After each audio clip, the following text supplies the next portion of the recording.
What's going on, bottom line viewers? It's Mitch here, live for another week of NFL picks. Week number 6 is here. We have a lot of great games. And personally, I don't know what it is. Maybe it's just the number 6. But week number 6 in the NFL, it kind of gives me nostalgia. I don't know what it is about week number 6, but typically we always have a great game on week number 6, or it's that time of the year where teams are starting to gain an identity and they're starting to understand what they're good at, what they're not so good at, and form the team they want to be during the season. So that's why I feel like typically week number 6 is really, really good. I'm trying for the first time live on Instagram. You can follow us on Instagram at TheBottomLineView, the same name as the YouTube channel. I'm here on Instagram as well, live at the same time, so I'm trying it out to see how it goes. But week number 6, man, I'm telling you, every year it just seems like there is an epic game. This week, we have Aaron Rodgers versus Tom Brady, so that's not so bad. We also have the Buffalo Bills and the Kansas City Chiefs moved to Monday night, so that's also pretty awesome if you ask me. But we have some really good games this week, number 6. I'm going to break them down, preview them, predict them versus the spread, and of course, straight up. So before we do get started though, guys, as always, make sure you do Gronk Spike the like button and subscribe to the Bottom Line View for more NFL picks each and every week. Also, comment your opinion, comment your picks, whether you're watching this after the fact or you're watching this live right now with me. Comment your picks for week number 6. All right, let's get started. Week number 6, man. I'll just go down the list of the picks. I feel like the last couple of weeks was a little dull in terms of the great matchups that we could have possibly had, but this week I'm feeling a little different. I think it's going to be a fun week. So we're also hitting that point in fantasy season where you're getting all these buys and you're trying to operate your team. And from the betting community, we're starting to understand which teams we don't want to bet on and which teams we want to bet on. So I think that's what it is about week 6. It just feels like a good spot in the calendar to watch some football. All right, so let's kick it off with game number 1.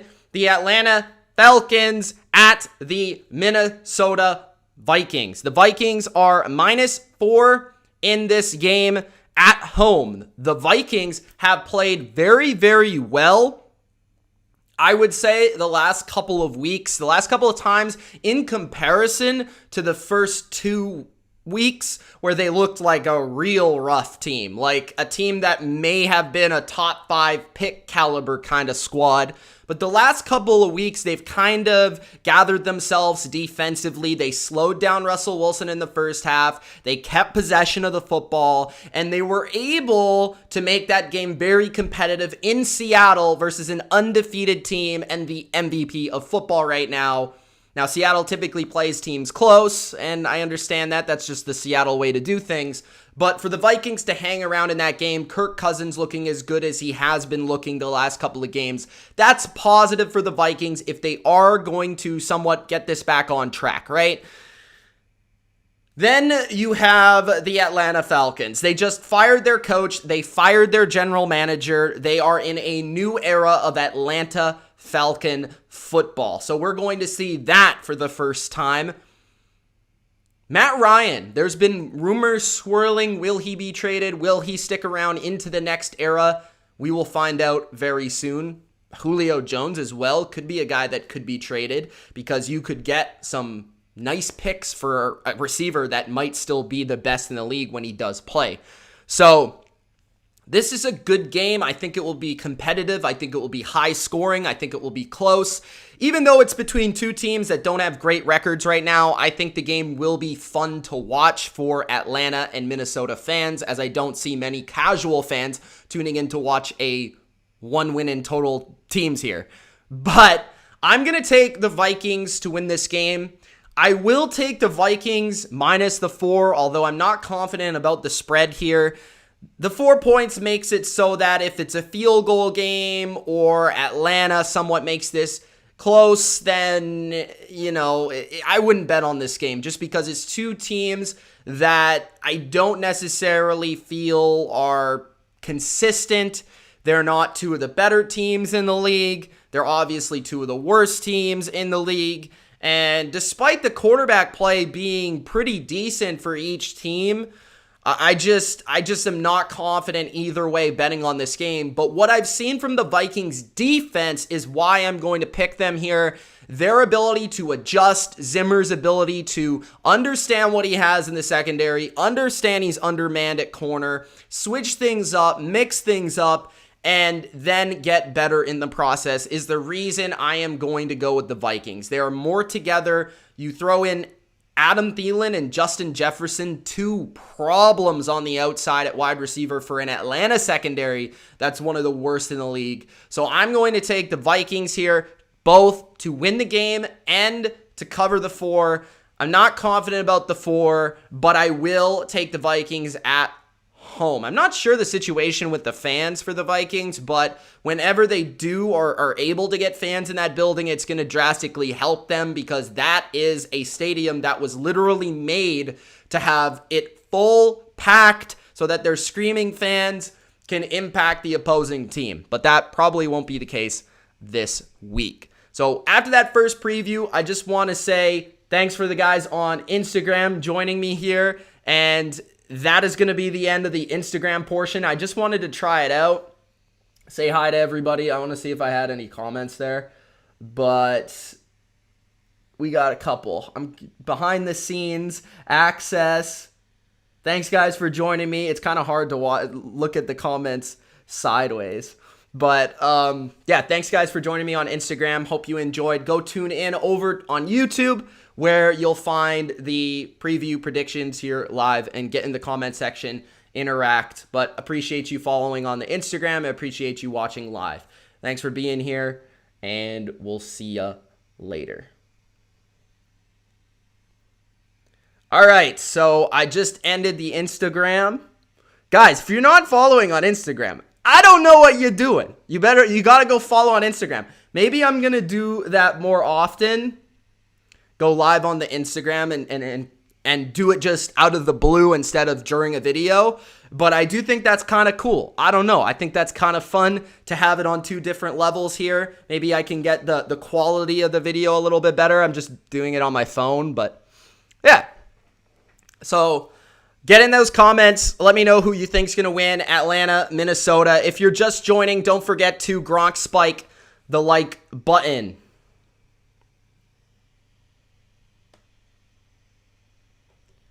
All right. So let's go to the second game, which is the Philadelphia Eagles and the Baltimore Ravens.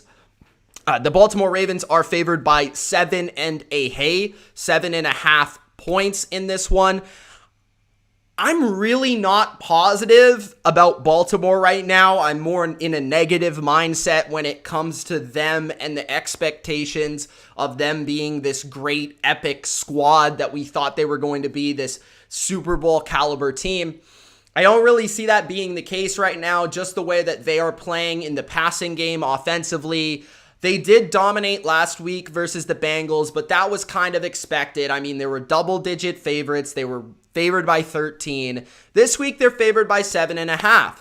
Now, injuries are on both sides. I know Baltimore has a couple guys injured in the secondary. Meanwhile, Philadelphia has some guys injured on the offensive line at wide receiver. Darius Slay popped up on the injury report. I know Ronnie Stanley's on the injury report for Baltimore. So there are injuries on both sides. Carson Wentz has looked better, so positively for Philadelphia. Carson Wentz has been playing better football the last couple of games as opposed to the first couple of games where he looked horrible. Horrendous. He looked like Blaine Gabbert, okay? But he looks a little bit better than Blaine Gabbert right now. Thank God. I think the Baltimore Ravens will win this game. Just reason being, I think they're the better football team. I don't see a coaching advantage on either side of the football. It's it's pretty even. I'm a Doug Peterson fan. I like Schwartz defensively. I am a Wink Martindale guy. I like John Harbaugh. I think both teams have good coaching. I think the special teams advantage probably slightly leans towards Baltimore, but it's not drastic or anything like that. Both defenses have had their ups and their downs. I think the Eagles' defense has kind of slid under the radar because their offense has been pretty bad this year. But last week, I thought that defense took major steps in decline. I thought Ben had a big game throwing the football. I do think Lamar can have a big game throwing to Mark Andrews and his running backs in this game. I don't think Marquise Brown, as long as Darius Slay is there, is going to really go off in this one. I think that's a big deal, though. If Slay plays or not, that could be the difference between making this game competitive or potentially pulling off the upset, because Slay is a guy that can match up with Marquise Brown on the outside, and you don't got to really worry about the help there. So that's going to be interesting. I do think the Eagles match up well in terms of size on size up front to be able to do well versus Lamar and the rushing attack that Baltimore is going to bring. Now, the linebackers for the Philadelphia Eagles do concern me side to side and trying to break down and get after Lamar Jackson in that regard. But I do think the Eagles will have success throwing the ball to Zach Ertz, throwing the ball to Miles Sanders, in between the numbers to Greg Ward, especially if these cornerbacks that have popped up on the injury report, Jimmy Smith, Marcus Peters for Baltimore, are out. So that's going to be interesting to watch as well. Calais Campbell, I believe, is also on the injury report. I'm not sure if that's rest related or if that's an actual injury, but I'm going to say that this game is much more competitive than one would have thought a couple weeks ago. I'm going to say Baltimore wins this game, but I'm actually going to take the Eagles plus the 7.5. I do think that just the way these two teams are built from a roster perspective and where their strengths lie, I do feel the Eagles' strengths to be able to get the ball to Miles Sanders and Zach Ertz from Carson Wentz, and then defensively to be able to not get pushed around as long as Fletcher Cox is there. I think that they can make this competitive and interesting, and I have been positive. I have been liking what I've seen from the Eagles more so than, the first couple of weeks of what I saw. They've been getting better. They've been improving, and Wentz has been a drastically better quarterback. So taking that all into account, with Baltimore being a little up and down, I actually think this game is a one-score game, and I'm going to take the Ravens to win, but I'm going to take the Eagles plus the 7.5. This one could come back to bite me, and if the injuries dictate that I should kind of go away from this pick and just take the Baltimore Ravens, or maybe I should take the Eagles with the upset, I doubt that happens. I think the injury report, depending on Darius Slay and a few things, I might sway towards Baltimore covering this spread. But right now, I'm going to say that the Eagles will be able to cover that number. So I'll take the points. The next game is the Chicago Bears at the Carolina Panthers. The Panthers are minus 1.5. I saw this spread at one point at 2.5, maybe even as high as 3 at one point. It's kind of surprising, though. The first time I saw this spread, I was like, really? The Bears just beat the Bucs on Thursday Night Football. They have longer to rest and to prepare. So from that perspective, I do wonder what's up with the line. I understand the Panthers are 3-2 and are 3-0 over the last 3 games, and they've been rolling. They've been steamrolling, but the Bears have 1 loss, and I understand it's kind of been a little fortunate, a little lucky. Maybe people are saying that win versus the Bucs was kind of lucky, so I could get that, but I don't know. I do think the Bears are the better team. So I'm going to take Chicago to win this game on the road, and I'm going to take the 1.5 here. I think Chicago, I've just been impressed, especially what I saw versus the Bucs from Khalil Mack, who looks like he's back in prime form, which he wasn't last year. I've been impressed with the offensive play calling the offensive design, their involvement of their running backs, their tight ends. I think Nagy's done a good job there. I think Nick Foles and Teddy Bridgewater are pretty much a wash at the quarterback position. Of course, Bridgewater's been playing better this year, but I wouldn't say that it's like a huge edge either way. Allen Robinson is balling out. Credit to Robbie Anderson for Carolina as well. But the big thing that made me sway towards Chicago is the injuries that Carolina has on the front seven for their defense. Brian Burns, Kawan Short, and I believe Yetur Gross-Matos, they're all injured, and they all missed practice on Wednesday. So seeing as how those three guys are out, which are a big part of their starting defense, all starters there in that front, I'm concerned that Chicago, David Montgomery, they'll be able to get it going on the ground, which is going to open it up and make the playbook, a little bit wider on 3rd and short. I think that's what Chicago did very well in the second half versus Tampa Bay's defense, was they kind of put the Bucs defense in a bind. They made it so that Nagy was calling plays on 1st and 2nd down to get Foles and his offense in a very convertible 3rd and short, and that is what enabled the Bears to move the football into field goal range, get enough points to go up in the game, force some bad penalties from Tampa Bay's side, and there is no chance Carolina's defense, although they're playing well, is as good as Tampa Bay's. There is little chance that they're as good as the offense. So just, looking from all the angles, extra time to prepare, less injuries, the coaching on both teams, I do feel Chicago is the better team defensively, probably worse offensively, but it's not crazy. And I do think if this game becomes a defensive battle, it's going to be hard for Carolina to win that kind of game. And I think that's the game we're going to see. So I'm going to go Chicago to win with, I guess, the upset, and I'll also take the 1.5 points in the contest. Next game is the Cleveland Browns at the Pittsburgh Steelers. I know this is a big one for a lot of people. Before I break this one down, don't forget to Gronk spike that like button. And if you're just joining me here or joining me for the first time, subscribe to the Bottom Line View for weekly NFL picks. All right, so the Cleveland Browns at the Pittsburgh Steelers. Pittsburgh was favored as high as 4.5 when the week started on Monday, and it's gone all the way down to just 3 points. Now, it could have changed, but that's the last I saw it in the afternoon. I think both teams are in a spot where, Pittsburgh's undefeated. Cleveland has just one loss versus the Ravens. Cleveland's been steamrolling people through the running game. Pittsburgh has looked good through the air. And the funny thing is, both teams have a lot of injuries, but despite the injuries, they've been able to pick up victories, so it hasn't really mattered. But this game is going to be a game where whichever team can overcome their injuries will win the game. Pittsburgh has a lot of guys on the offensive side of the football, specifically its skill positions, that are banged up going into the contest. Juju Smith-Schuster, Deontay Johnson, Eric Ebron.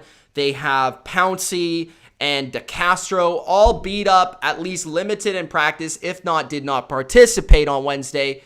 Cleveland was without Wyatt Teller at practice. They are missing a lot of guys in their front seven and in their secondary defensively, which you have to be concerned with. But they overcame that versus the Colts last week, which is positive.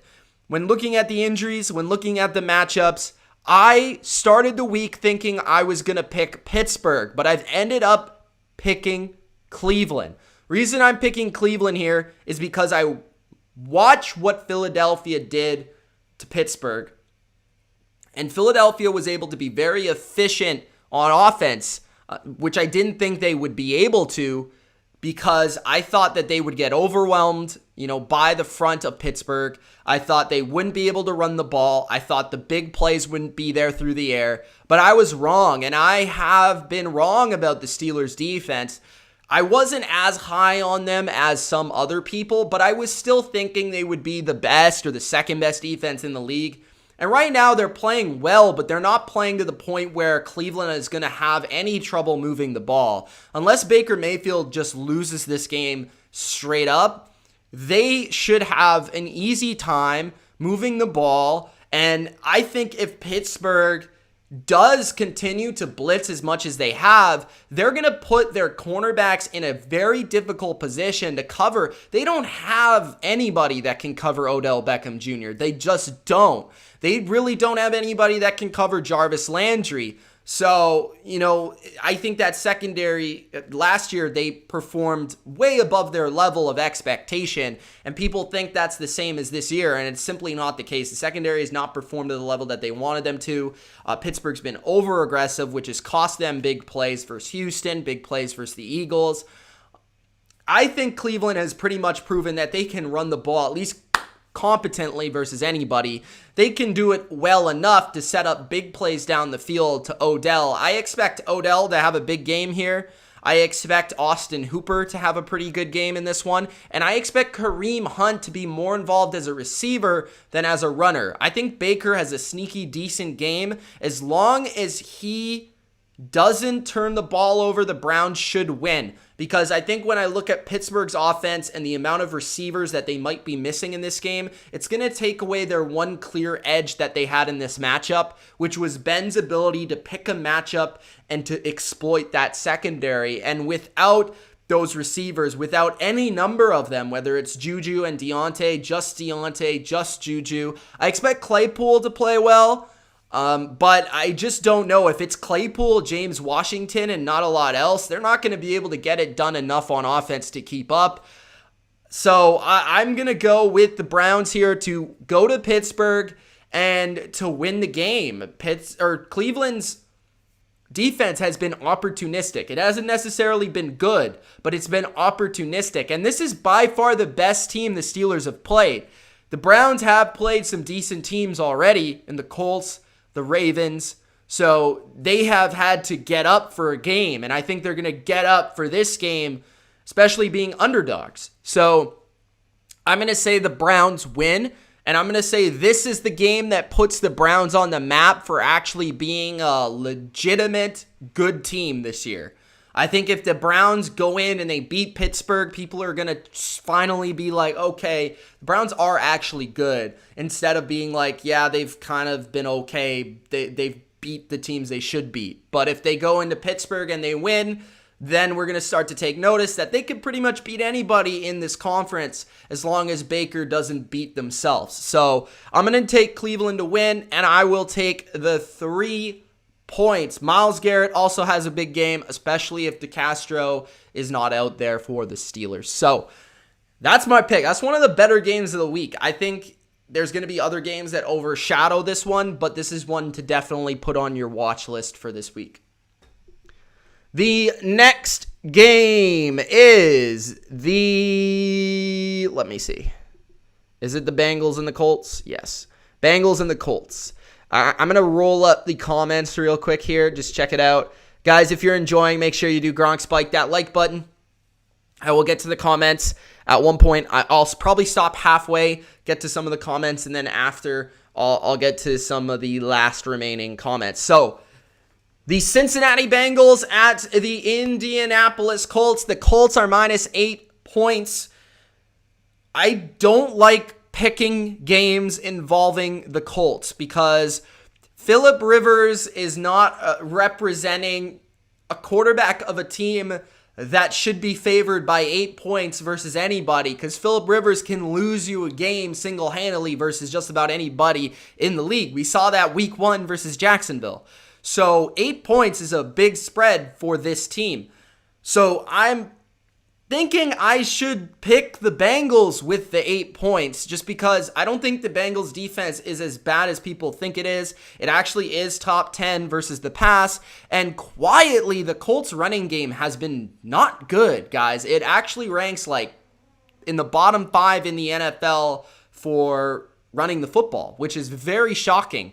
The Bengals are like second last versus the run on defense, but does it matter if the Colts aren't good at running the ball? So I don't know. Maybe this is the week the Colts can get back on track in that regard, but we'll have to wait and see because nothing indicates that that's going to happen.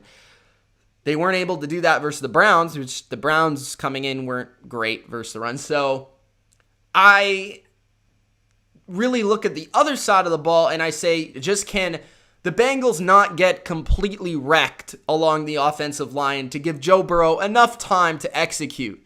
And I think he can make some plays here. I mean, the Colts are kind of a conservative defense, and this is going to be another one where I check the injury report. If Darius Leonard is out, that's a big loss for the Colts. We saw that last week. They have a couple other guys on the defense that are not at 100%, so that is something to watch out for if you're thinking about this game and who to pick and who to bet on. I'm going to take the Colts to win the game. I just think they're the superior team. But really where I'm swaying is who covers the 8. And I think the Bengals defense is competitive enough to make this one interesting. And I think Rivers is prone to giving the ball to the other team. So seeing as how Joe Burrow has played well when he has some protection, I think versus the soft zone coverages of the Colts, he can execute enough for them to be competitive and for them to cover a 8-point spread. But this is another one that I might change just depending on who plays and who doesn't. So that's my pick for that game. The Colts should definitely win. If the Colts lose this game, the Colts should be definitely concerned because that would put them far behind the Titans for this division and kind of into thinking about the wild card. The next game is the Houston Texans. And speaking of the Titans, Tennessee is at home again for this game. Tennessee is favored by 3 points.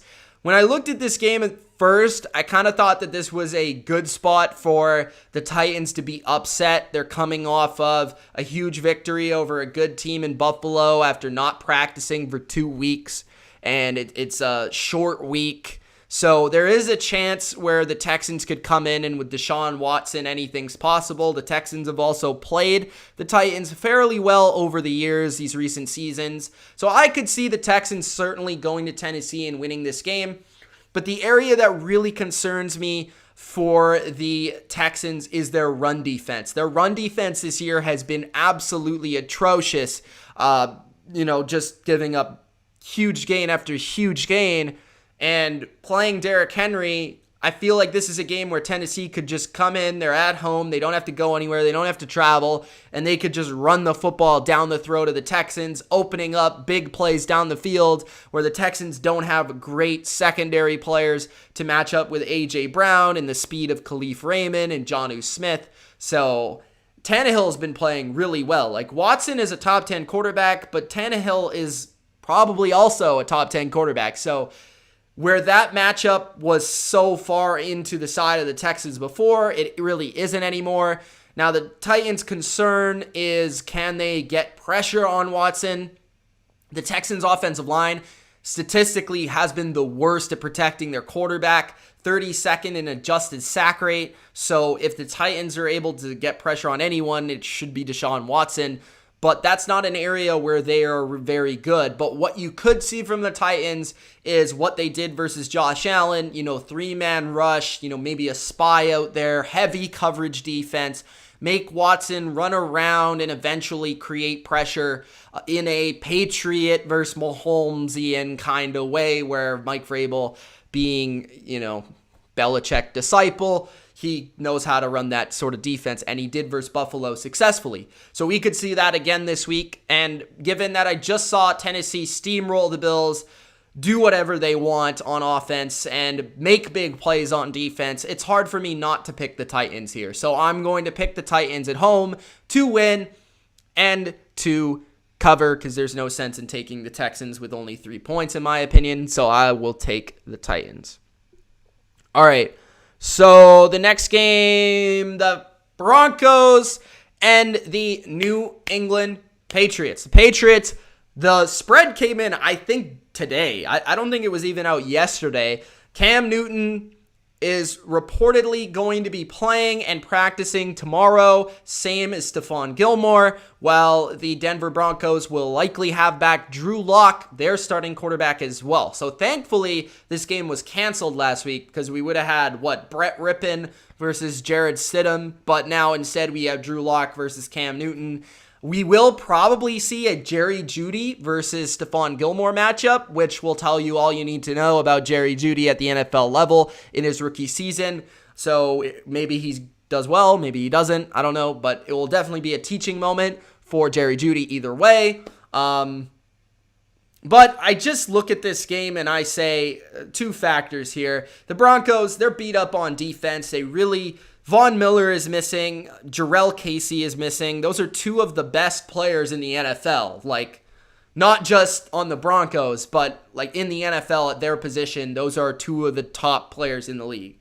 And they're without them. So the pass rush is significantly hindered. The run defense is significantly hindered. The Broncos are still a good run defense because of Vic Fangio and because of the amount of big people they have. So they'll do a decent enough job in that regard. But I do question, in the passing game, I think Cam is going to have success off play action because I think the Broncos are going to be wanting to take away that rushing attack of Cam. This is also a point this week where this could be like a big Cam revenge kind of game. You know, he just had the COVID, so he's coming off of that. This could be a game where the Patriots have basically had their bye week. They've had like 2 weeks without Cam, where McDaniels has been in the lab thinking about new plays to run and schemes to throw out there. And the more weeks that Cam is in this offense, the better it's going to get in terms of his recognition and in terms of the game plans, in terms of the plays, in terms of the repertoire of plays that they can throw at you. So I think Cam's going to have a big game here. Probably scores a couple touchdowns with his legs, probably a couple with his arm. I think the Patriots will win 28 to 30-ish points to like 14 to 17 for the Broncos if they get like a cheap touchdown at the end. Like the Patriots defense as well is only getting better. At the beginning of the year, they were starting a lot of new guys, young players. Now they're starting to get a handle of it. You kind of got the sense of that versus the Chiefs, and they're basically fully healthy. So I think the Patriots come in here and at home, they dominate. This is like a sleeper game where the Patriots, they just take care of business. They do what they do. They do their job. They win like 30-13, and nobody thinks about it twice. Like, that's just what's going to happen. I've seen it a million times. So, hopefully, the thing to be watching here, if you're a Patriots fan, is how does Cam look? You know, are they adding anything new to the offense? Who's standing out? Is Damian Harris playing well? Because that's definitely something to watch out for. And then from the Broncos' perspective, how does Locke look versus the complexity of Belichick's defense? How does Jerry Jeudy look? Things for the future on the Broncos side, I think, are things to look out for as well. So the next game is the Washington football team facing the New York G-Men. The Giants are at home, NFC East battle. Fighting for this division, all four teams are, even though both these teams are complete and utter trash, they're still in the mix for this division. The Giants, because I think they're at home, that's why they're favored. That's the only reason I can give you, to be quite honest with you. I guess they played decent versus the Cowboys, but any team can score versus the Cowboys defense, so I don't know how much stock you put into that. I don't know who's going to be playing quarterback for Washington. If it's Alex Smith or it's Kyle Allen, I don't know what's going on with Dwayne Haskins. I think the better team is Washington, but I don't really know who to pick. Like, this is a flip the coin. So because of that, I think I would have more clarity if Haskins was playing, because at least I know what type of offense I'm getting. But with Allen and Smith, I just don't know what to expect from the quarterback position. I'm going to take the upset, and the reason I'm going to take Washington is because of their front seven. I think that's the only elite part of either team, is the Washington football team's ability to sack the quarterback, create pressure, create turnovers, and I think this is a game where Washington dominates the line of scrimmage, stops the run effectively, where it's non-existent for the Giants. Daniel Jones fumbles once or twice, which he seems to do every week. And Washington takes short fields and scores points and wins an ugly, 17-16 or like something like that. If it's Alex Smith, if it's Kyle Allen, all Washington needs is to manage the game. They don't need anything spectacular. Get the ball to Gibson, get the ball to McLaurin. Otherwise, you don't really need to do anything else. The Giants, though, have been impressing as of late in terms of their effort and as close as they've been in some of the games versus teams that they're clearly outmatched by. You know, the Rams, Dallas, etc. So they could definitely win this game, not ruling that out. But I'm just going to take the team that at least has one area of their team that is pretty darn good. So I'm going to take Washington in this game. But who knows? Do not bet on this game, please. Thank you. Next. Final game before we get to some of the comments, and then I'll get back to the games. So the New York Jets at the Miami Dolphins. The Dolphins are, get this, minus 10.5. Guys, they were such big favorites that I had to change the font size for the graphic. I'm not even joking. That is smaller font. I'll show you. I'll prove it to you. Look at this.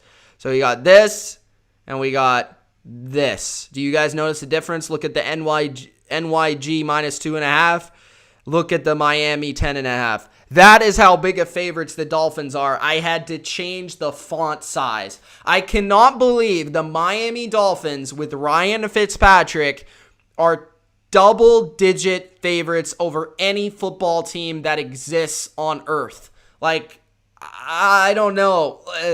The Dolphins looked really good versus the 49ers. Their defense looked fantastic. They were creating pressure, turnovers. Fitzpatrick was putting the ball on the money. They are running the ball well enough. Devontae Parker, Mike Gesicki had a big game last week. Do I take the Dolphins to cover 10.5? Like, the Jets are terrible. They're so bad that ESPN came out with their power rankings. Not only did they list them last, but they put as their weakness, football was their weakness. Not the offensive line, not the defensive line, not quarterback. That playing the sport of football was what they were weak at for the Jets. So just because of ESPN's power ranking article, I will take the Dolphins to win and for them to cover. If they don't cover, I won't be surprised because it's Ryan Fitzpatrick.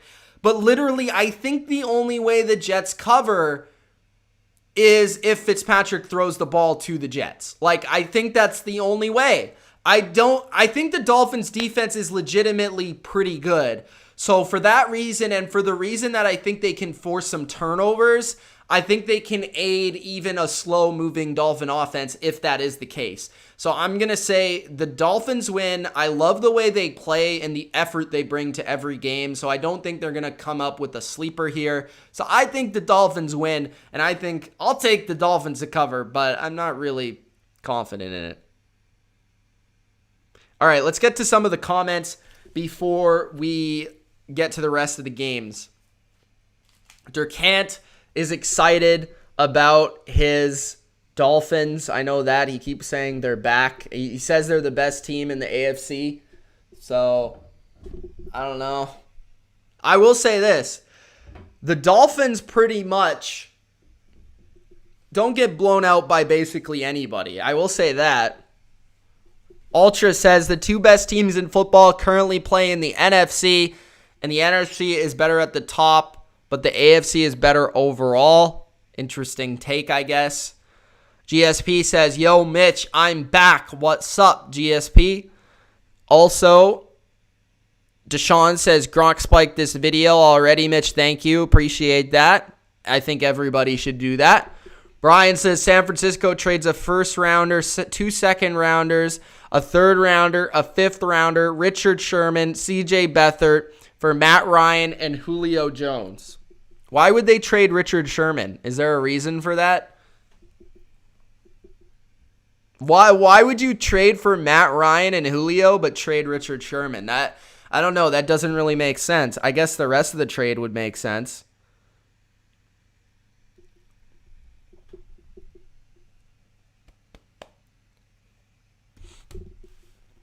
What's up, Opium?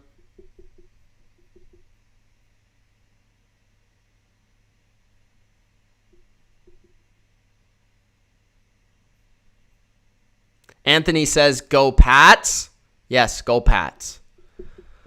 All right, I guess we'll get to the rest of the games. If you have any questions or comments, make sure to leave them when I get to them at the end of the video. Nicholas is giving his cornerback rankings, and he doesn't have Gilmore in the top 5, so I'm going to automatically say that is not valid. So we're just going to move on to the next game. What's the next game here? All right.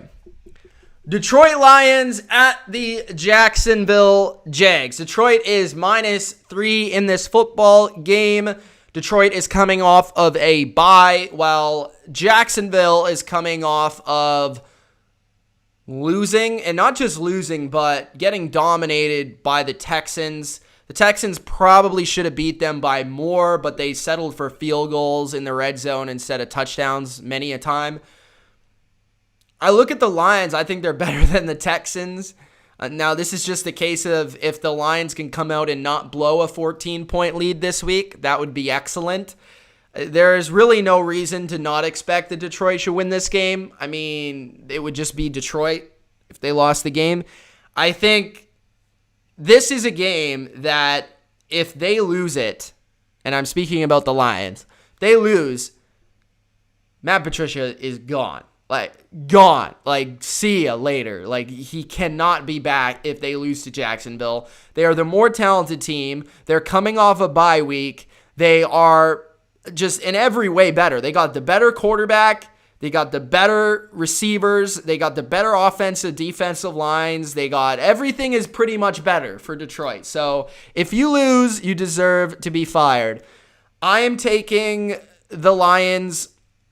I think this game could be fairly high scoring. I do continue to wonder if Patricia is going to somehow fix his defense and how they may change their scheme on defense, given that they've had a bye week. How will that impact them? I want to see more DeAndre Swift in the backfield for Detroit, less Adrian Peterson. And I think that would actually help their offense. But Kenny Golladay has been a big upgrade for them at receiver. He's really helped Matthew Stafford. I think Stafford has a big game, 300 yards, 3 touchdowns. I think Minshew has a sneaky good game here as well. I think the Lions win a higher scoring 27-20, a mid-20s, maybe even getting into the 30s. But I think the Lions should win this game. If they were to win by double digits, I think that would be probably what they would want coming off of a bye week, and maybe we could start to say, hey, maybe the Lions can start to go on a little bit of a win streak here versus a weak schedule, which they do have coming up. And I think that would be good for them. They need that kind of win to gain some confidence. But I just can't say that's going to happen. Minshew's kind of up and down. He was down last week. He put up good stats, but really, I don't know how indicative that was of his performance. I'm going to say the Lions win. I'm going to say the Lions cover. It was at 3.5 to start, went down to 3. I think it's going to stay at 3. I'm going to take the Lions. I don't think many people are going to be watching this outside of Lions and Jags fans. Of course, I'll check into the score, but I fully expect the Lions to win this game. And if they don't, there's serious issues. The next game is the Green Bay Packers at the Tampa Bay Buccaneers. This is the game of the week, in my opinion. Better than the Chiefs and the Bills, although that's an excellent game as well.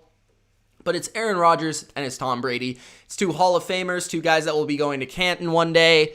Likely will be sitting in the crowd watching each other get inducted one day. So definitely something there. Two California boys. And Aaron Rodgers is playing out of his mind good right now, and it's definitely hard to pick against him. Meanwhile, Tampa Bay's coming off of a Thursday night loss versus Chicago, where they just made mental mistake after mental mistake, took penalty after penalty, and pretty much cost them a really strong start to the season at 4-1. And I think we're thinking a little bit differently about the Bucs if they're able to hold on to the lead at the end of the game last week. The Packers, we're really positive about them right now from a mainstream perspective.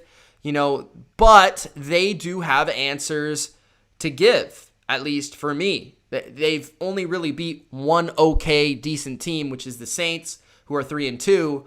Other than that, they've beat 3 teams with a combined win total of 2 wins. So they beat the Vikings, they beat the Lions, who we just discussed, and they beat Atlanta, who's winless. And Detroit was beating them by double digits. Atlanta could have made that game closer than the scoreboard. And Minnesota, they steamrolled Minnesota. They've been beating these teams comfortably. That's not the issue. They should be. But I just want to see them play better, more complete teams. And I think if Green Bay is able to go to Tampa Bay versus a pissed off Tom Brady and Bruce Arians and win this game comfortably, I think that tells us everything we want to know about the Packers. That they are legit as legit gets, and they are the best team in the NFC, you could probably say. And maybe the NFL. But if they go to Tampa and they lose, I don't think it tells us that the Packers are bad by any means, but I think it tells us that maybe we were a little bit too overreactionary to the Bucs' loss. And I think it also tells us that, okay, wait, the Packers, they feasted on a kind of easy schedule. They're good, probably good enough to win their division, but I don't know if they're quite that good, like the best team in the league good. So there's questions to be answered here. I think for the Bucs, if they fall another game here, they're still 500. They lost the Packers. Okay, that doesn't take them out of anything, but you start to question the Bucs in terms of, are they going to be good enough to compete with the top teams in the NFC or the top teams in the league? So being that they lost to the Saints and the Bears already.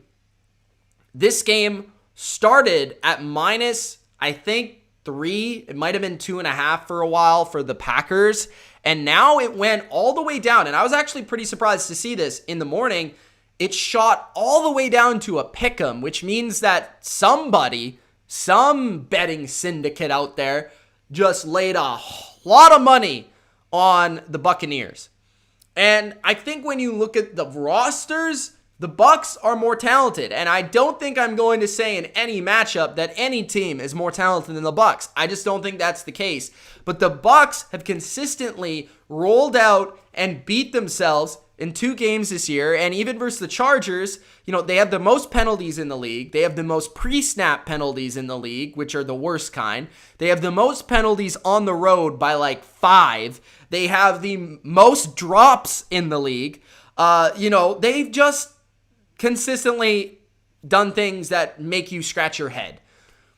But if they're able to rein that in, they're going to be dangerous because they're very talented. Now, I think 2 players playing in this game that come back to both lineups are going to be huge on the influence of this game. Davante Adams for the Packers and Chris Godwin for the Buccaneers. I think the Bucs offense will be drastically better with Chris Godwin because he's going to be that reliable middle of the field target for Tom Brady that he hasn't really had without him on the field, and then can complement Mike Evans. And then you can have Scotty Miller as the 3rd option, Gronk as the 4th option, and then your running game on top of that. And it also allows an offensive line that's been having to hold up a long time to go down the field, maybe a little bit easier life on them in terms of just protecting for less time to get rid of the ball quickly. For the Packers, they have Davante Adams, one of the best receivers and route runners in the league, who can get open versus basically any corner in the league. And he gives that safety blanket for Aaron Rodgers and opens up the number 2 and the number 3 option for the Packers. So those are definitely 2 players to look out for to see how healthy they are and how big of an impact they have on this game. Now, from a schematic standpoint, I think the big matchup to watch is the Bucs defense versus the Packers offense in terms of the Packers are all about the running game and then, hitting those big plays down the field. They have been better this year at gaining those short yak plays as well with screens and short little passes. But that's mostly what Matt LaFleur wants to do, is he wants to gain that rushing attack, gain the defense's respect for his run, and then Aaron Rodgers can beat them down the field from there. But the thing with the Bucs is, which is going to be interesting without Vita Vea, is how well can the Packers run the ball versus one of the best run defenses in the NFL. Where the Bucs, I don't think, need to commit as much personnel as other teams to defending the Packers' run game to then allow more players to cover the deep passes and Davante Adams, maybe commit a double team to Davante Adams, and not as many players to the box to stop Aaron Jones. So I think that's going to be interesting. Can the Bucs get pressure after Aaron Rodgers? The Packers have been very good at protecting the quarterback this season and allowing Rodgers the time to make those throws. And on the flip side, can the Packers get after Tom Brady? Now, the Bucs offensive line has been really good in certain parts and points, but last week they struggled versus the Bears with Khalil Mack specifically. Donovan Smith had a really rough game. So can Preston Smith or Zadarius Smith from the edge impact Tom Brady? Will they find a way to slow him down? Maybe Gronk stays in more to block and chip on that side of things, because I think the rest of the line is pretty awesome. It's just really Donovan Smith who's not played well at all at left tackle, and he's been getting just bullied consistently. So that's a weakness, but with Godwin back, it should help. The running game of Ronald Jones and the Bucs has looked pretty good, and Leonard Fournette is expected to be healthy in this game and playing, so you have a 1-2 punch from that perspective, and we know that the Packers, while they are undefeated, their weakness, they're still 25th in yards per carry on defense, and that's where the 49ers were able to gash them last year. So can the Bucs be good running the ball, which will help Tom Brady passing the ball? When I add everything up, the Bucs are at home. I think this is a spot where the Bucs can gain a big victory over a good opponent, and I think reset the levels of expectation for both teams. I think right now people are a little too high on the Packers, and I think people right now are a little too low on the Buccaneers.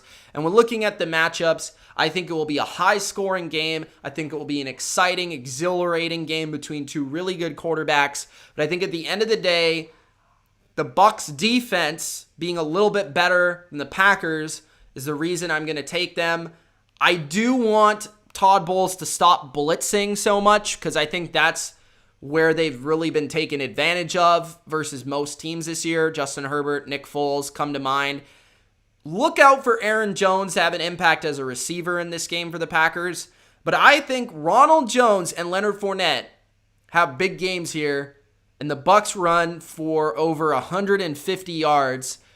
Tom Brady almost becomes secondary to what they do offensively, and they win the game. So I'm going to say the Bucs win, and obviously it's a pick'em, so that is my pick versus spread as well.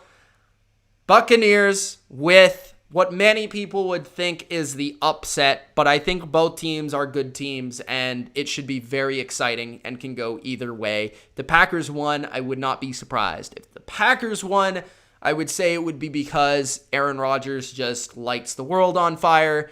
The Bucs aren't able to get to Aaron Rodgers, which allows him to throw the ball all over the yard. So that would be why the Packers win the game. And then probably because their defensive line gets pressure after Brady with only 4 and not blitzing, and they're able to cover up the receivers without having to go man-to-man. So, because if the Packers play man-to-man, they're not really going to stop Chris Godwin and Mike Evans. I don't think any team can.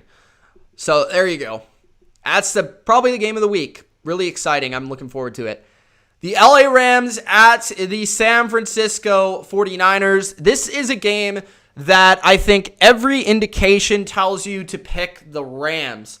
But for some reason, I want to pick the Niners. I don't know if it's because I just traditionally like the Niners more. But I just think the Niners are going to win. Like, there's no real analysis to this, other than the fact that the Niners have, with Kyle Shanahan, had the advantage over Sean McVay and the Rams. Even when the Niners were bad, they gave the Rams good games when the Rams were good. I think this is a bounce back spot for the Niners. I could change my mind depending on the injuries for the 49ers, especially in the secondary. But I don't know, guys. I kind of think this is a bounce back spot. I think the Niners offense can really move the ball on the Rams pretty efficiently. I think George Kittle versus, I don't know who the Rams are going to cover him with. Like, their linebackers are bad. They're one of the worst group of linebackers in the league. Their safeties are fine, but are they gonna put Jalen Ramsey on George Kittle? Because that's gonna completely change their defense. Now, blocking Aaron Donald is always an issue, but if the 49ers are able to get the ground game going, that will open things up. As long as Jimmy Garoppolo doesn't just flat out stink again, the Niners should have a good chance, a one-possession opportunity at the end of the game to win the game, which is what happened last year 2 times. So, I don't know. I think the 49ers can win a shootout in this one. I'm going to say 30-27. I just have a gut feeling that the Niners are going to win this game. There's no real analysis I can put behind it other than recent matchups we've seen between the two teams and some of the mismatches that I think the 49ers offensively bring to the table here. But this should be a really good game. So I'm also looking forward to this one as well. The Niners are also pretty desperate because they're 2-3. They kind of need to win this game, especially because it's a divisional game and they'll be in dead last if they lose this game. So I'm going to go with the Niners. Before our final 2 games, which are both Monday nighters, make sure you do Gronk spike that like button and subscribe to the channel if you haven't already. Also, guys, before I get to those final 2 games, I'd like to let you know and plug a couple things here. So first is I went live earlier in this video on the Instagram. If you guys aren't already following the Bottom Line View Instagram, go over there, give it a follow. As you can see on the screen, the same as the channel name, The Bottom Line View. If you have an Instagram account, go follow the channel. Posting, weekly picks, start 'em, sit 'em, the top 10 teams for Ultra. We post a lot of different stuff, clips throughout the week that, my rants and stuff from the bottom line. So go give us a follow, support us on social media. Also, follow Loyal to the Game. It is my practicum project at school for my sports media program. Myself and my friends are basically covering my Madden League that I've been a part of for a decade plus. And it's something that I've wanted to do for a long time. Finally getting around to it. I'm very excited for the content. It's coming to the channel. A series is coming to the channel. But it would also help if you follow us on social.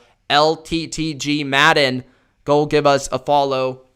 We actually right now, I think it's not me personally running the account, although I do chime in every once in a while. I think we're doing a pretty good job covering the NFL as well as the league. So if you just want like an NFL account to follow as well as this project of mine and give me some support, show me some support, then go follow me there. All right. So the last 2 games, Monday Night Football. So what I've decided for the streams this week is I'm going to take Sunday off. I'm going to spend Sunday probably watching the games with my friends throughout the day. So I'm going to do a full Monday stream. So I'm going to do both games because I won't have to just do 2. So I'll just make it a Monday night bonanza because there's 2 games. So we got the Chiefs and the Bills. And then the other one is the Cardinals and the Cowboys. So I'm just going to do back-to-back and stay on one stream the whole time and just do that Monday for the stream of the week. So that's the way it's going to work if you guys are interested in knowing what the stream is this week. So Sunday, not doing. There's no Thursday this week. I'm doing just all Monday. So let's start with the Chiefs and the Buffalo Bills. The Buffalo Bills severely disappointed me on Tuesday night versus the Titans. I thought they would win. I thought they were legit.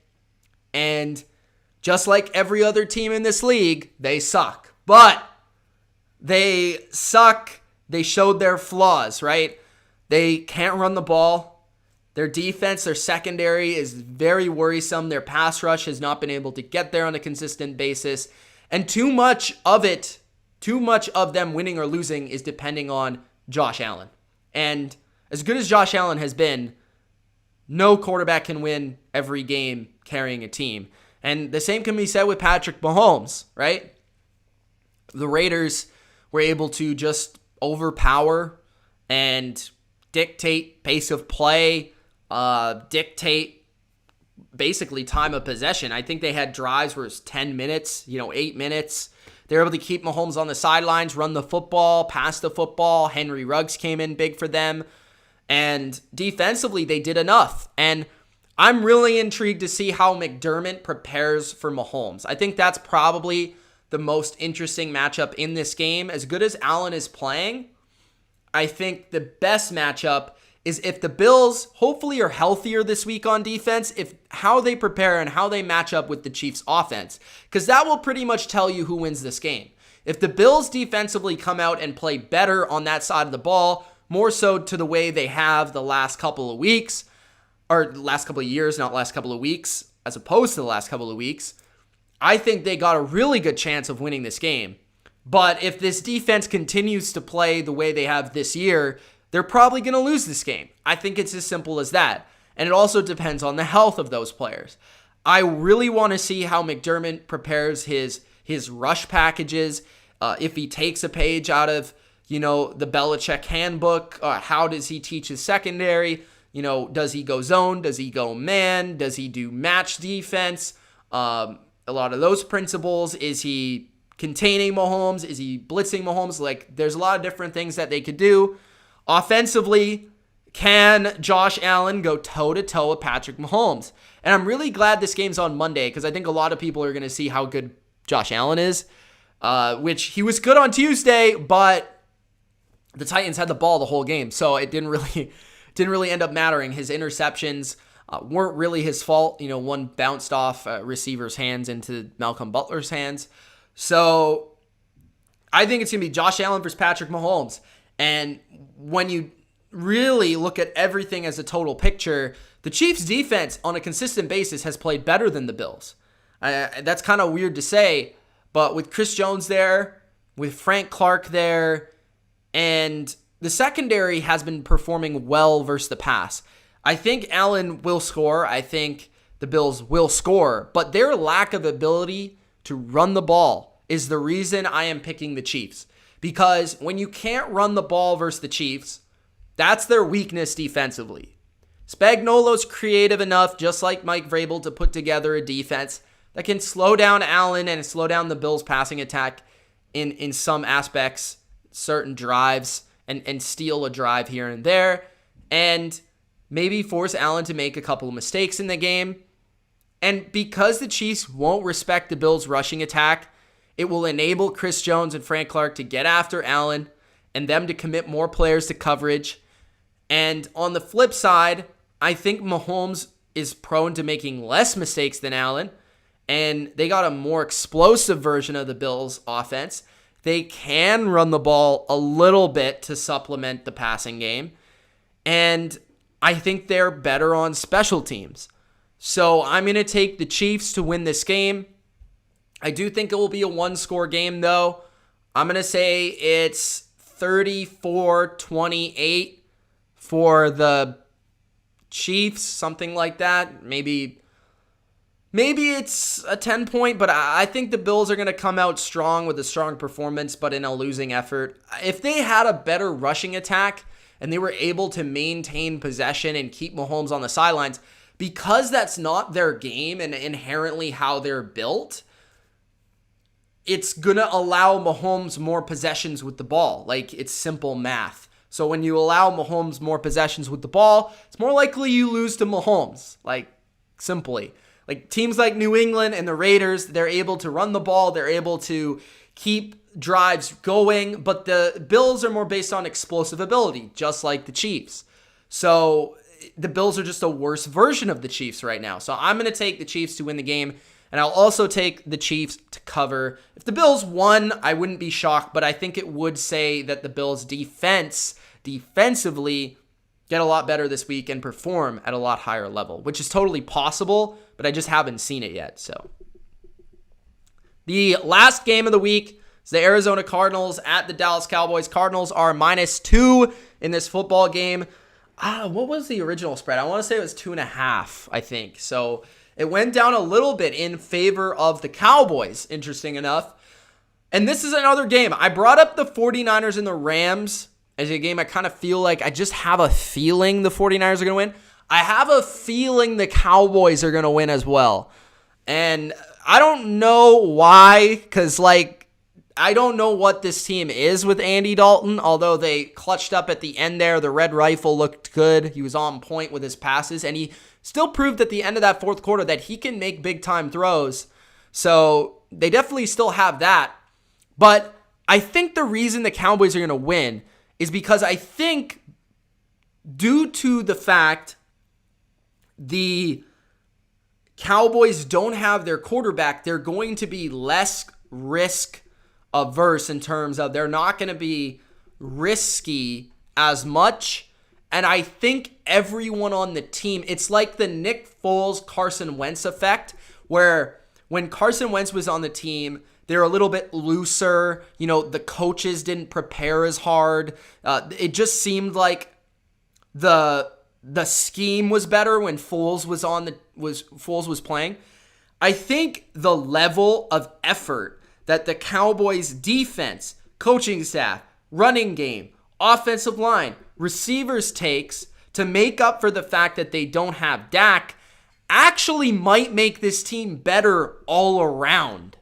As weird as that says, or weird as that, because the Cowboys, I made the video, the biggest weakness so far has not been their offense, it's not been their defense, it's not been their coaching, it's been that they made too many mistakes early in the game, where they're fumbling the ball, they're giving the ball away, and then they're putting their defense on their heels to what an offense is going to do, run or pass, and their offense is always having to play from behind. So I think if the Cowboys just don't turn the ball over, play a little bit more within the structure of their team, they're going to be able to beat the Cardinals. A Cardinals team that Kyler Murray has not been playing that well. I know he's still putting up fantasy points, but his passing has not been great. He's turning the ball over. The Cardinals are last in turnover percentage on defense, and they're bottom 3 on offense. So they're turning the ball over, and they're not creating turnovers, which is good for a team like Dallas, who has just turned the ball over a lot this year in kind of weird ways. I also think the Cardinals haven't really been able to run the ball well this year outside of Kyler's ability to run the ball. Kenyon Drake, Chase Edmonds haven't been super efficient on the ground. That's been the Cowboys' main weakness, and that ability to run the ball has allowed teams to pass the ball versus Dallas, I think, because it keeps their pass rush off balance. But if the Cardinals can't run the ball, I think the pass rush of Dallas is going to be able to get after Kyler. So I think the Cowboys defense rises to the occasion here and actually makes a few plays to help Andy Dalton and this offense win. So I'm going to say the Cowboys win the game, and the Cowboys, I'll take the 2 points. Kyler Murray and the Cardinals have not been as good as a 3-2 record, especially lately. So I think they're 1-2 in the last 3. So maybe that 2-0 start was a little overrated, while the Cowboys have been a little Buccaneers so far. They've been kind of losing games, not necessarily winning. So, or not necessarily the other team winning. So there you have it. Those are the picks for week number 6 of the NFL season. I hope you enjoyed. Again, guys, if you did, Gronk, spike that like button and subscribe to this channel if you haven't already. Let's get to the comments for a bit here, and then I'll be out. Coach says, where is Bell going? I have no idea. I saw that the Kansas City Chiefs and 4 other teams were interested. And as I brought up the other day, I think the Raiders could be one of them just because of John Gruden. I think there has been rumors swirling about the Dolphins and the Patriots within the AFC East. I'd like to think the Steelers are also involved as well. And possibly a team like the Giants or Washington. Washington always seems to pick up those kind of guys. I don't know. There's not a lot of teams that need running backs, but I do think Bell is probably an upgrade at the position for at least 10 teams. So we'll see what happens. Kittle spiked the like button, says Rob. Who's my Super Bowl pick? The beginning of the year, it was Bills Bucks. So I really don't know who's going to be my Super Bowl pick at the end of the day, because I don't see anybody rising to the occasion of the Super Bowl. But I think right now, I would have... It's hard to sway from the Chiefs in the AFC, but I think I'm with the Packers in the NFC. I don't know.